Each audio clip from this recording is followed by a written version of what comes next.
88,700 vote आपने दिए, मैं उसके लिए आपका शुक्रिया अदा करना चाहता हूँ।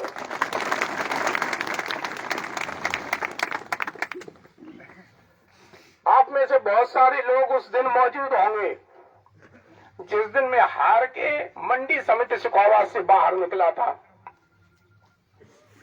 मैं दो चुनाव हारा था उस दिन। एक तो नौकरी बिल्कुल चली गई थी और विधानसभा का चुनाव भी हार गया था, लेकिन मेरे चेहरे पर सिकन नहीं थी, मेरे आंखों में नमी नहीं थी, मेरी जुबान लड़खड़ा नहीं रही थी, और जो लोग मेरे साथ थे वो भावुक हुए थे। तो मैंने नारायण कॉलेज के फील्ड में बुलाकर उनको मिठाई खिलाई थी, उनको समोसे खिलाए थे, और मैंने कहा था कि मन छोटा मत करना, हार जीत चुनाव में बनी रहती है। लेकिन जब चुनाव हारने के बाद, अपना भविष्य दांव पर लगाने के बाद मैं दुखी नहीं था, लेकिन आज जब मैं इसलिए दुखी नहीं हूं कि मेरी टिकट काट दी गई, मुझे कष्ट इस बात का है कि मुझे सजा इसलिए दी गई कि पूरा राजनीतिक जीवन निभाते हुए मेरे पिता ईमानदारी के रास्ते पर क्यों चले। अगर उन्होंने डकैती डाली होती, अगर उन्होंने रिश्वत ली होती, अगर वो मेरे लिए धन संग्रह कर कर आपके खून को, आपके पसीने के कमाई को लूट कर अगर मेरे बैंक खाते में छोड़ गए होते तो मुझे टिकट मिलती। आज शिव प्रताप सिंह नहीं हारा, आज जनबल के सामने धनबल जीत गया।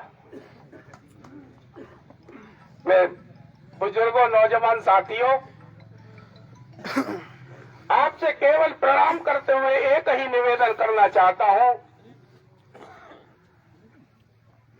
कि आज के बाद मेरा कोई इरादा ये नहीं है कि मैं कोई गलत रास्ता अपनाकर मैं एमएलए बन जाऊं,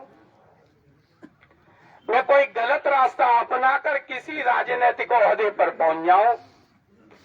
केवल आपसे मिलने का मेरा एक ही उद्देश्य है कि अब मैं तो बर्बाद हुआ ही हूं, लेकिन आप में से कोई भी व्यक्ति राजनीति के क्षेत्र में मत जाना, क्योंकि आप पर पैसा नहीं है, आप सफल नहीं होंगे।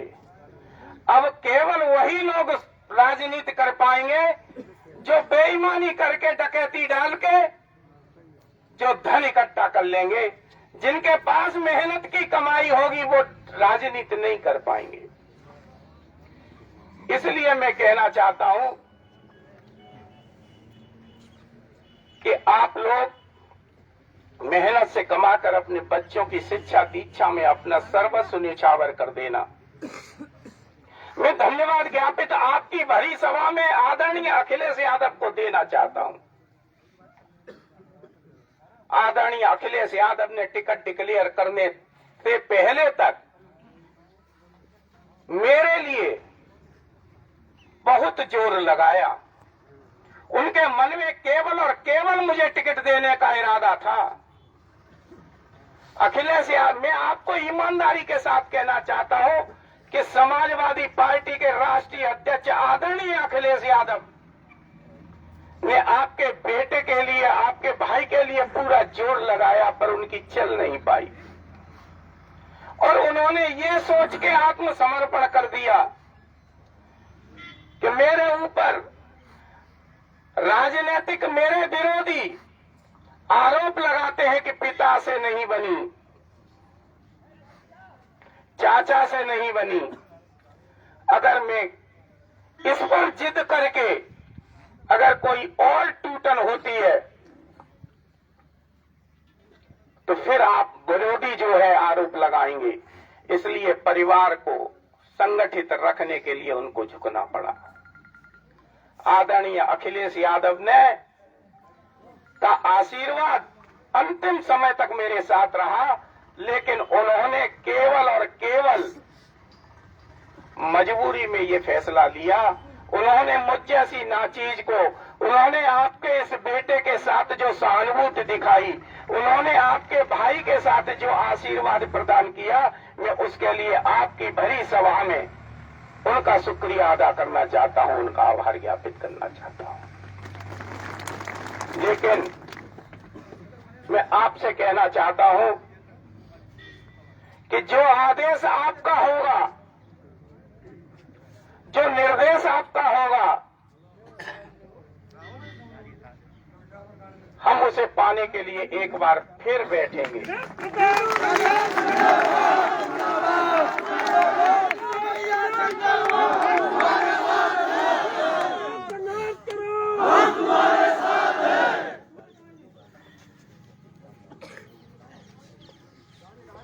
जो रोड पर गाड़ियां लगी हैं, पुलिस फोर्स आ रहा है, इसलिए रोड से गाड़ियां हटा दें।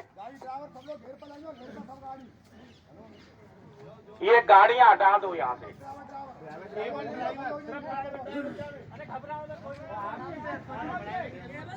तो इसलिए मैं आपसे केवल एक ही बात कहना चाहता हूं। मेरी इच्छा है कि जिस व्यक्तित्व ने, समाजवादी पार्टी के राष्ट्रीय अध्यक्ष ने आपके बेटे के साथ इतनी सहानुभूति रखी है, मैं एक बार उनके दर्शन और करना चाहता हूं और मिलकर, मैं टिकट मांगने के लिए या उनके डिसीजन को बदलवाने के लिए नहीं, मैं मिलकर उनका आभार ज्ञापित करना चाहता हूं। अगर आपका आदेश होगा तो मैं वहां जाऊंगा। और उसके बाद मैं आपकी अदालत में एक बार पुनः फिर हाजिर होऊंगा और आप जो आदेश मुझे करेंगे, आदेश इसलिए नहीं मैं चाहता हूं कि आप मुझे एमएलए बना दो, आदेश मैं इसलिए भी नहीं आपका चाहता हूं कि मैं बहुत कुछ उलट पुलट करूंगा, लेकिन आदेश इसलिए चाहता हूं कि कम से कम जन सद्भावना कायम रहनी चाहिए।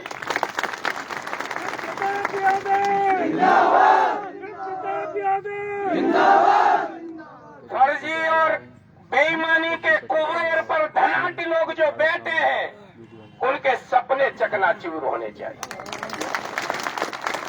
गरीब भी जिंदा रहना चाहिए, गरीब की आत्मा खुश रहनी चाहिए।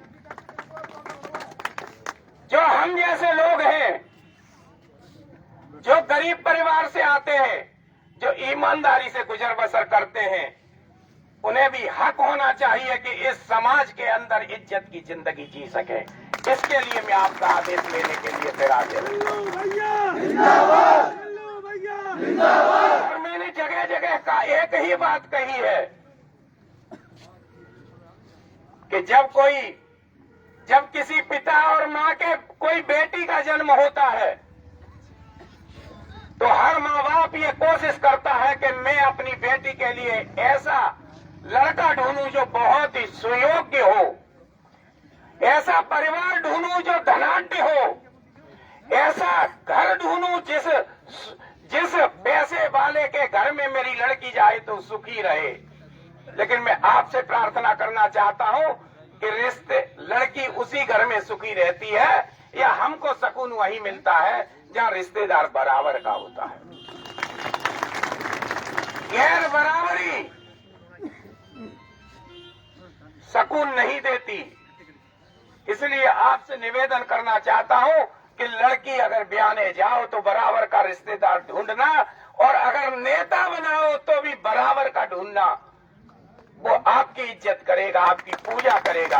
ये धनाढ्य लोग आपकी पूजा नहीं करेंगे, ये धनाढ्य लोग मजबूरी समझकर आपकी।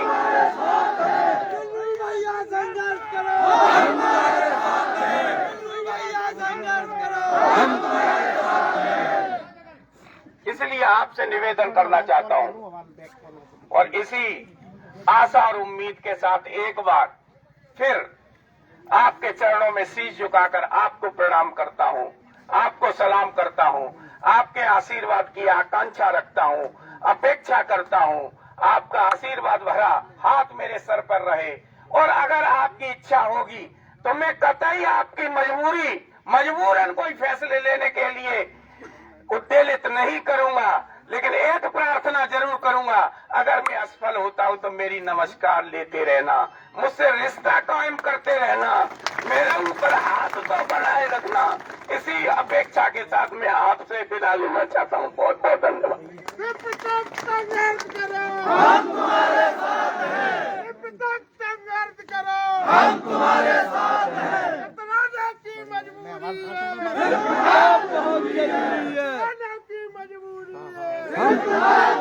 है,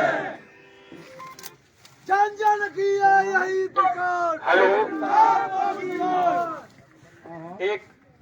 एक बात कहना चाहता हूं कि मुझे कहीं जाना है, मुझे कहीं बुलाया है और मुझे वहां जाना है। अगर आपकी आज्ञा हो तो मैं चला जाऊं।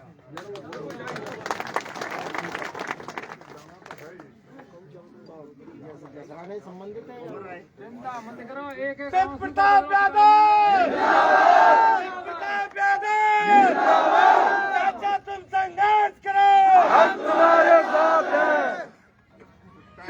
तुम संघर्ष करो, हम तुम्हारे साथ हैं। तुम संघर्ष करो। हम तुम्हारे साथ हैं। सभी भाइयों से निवेदन है कि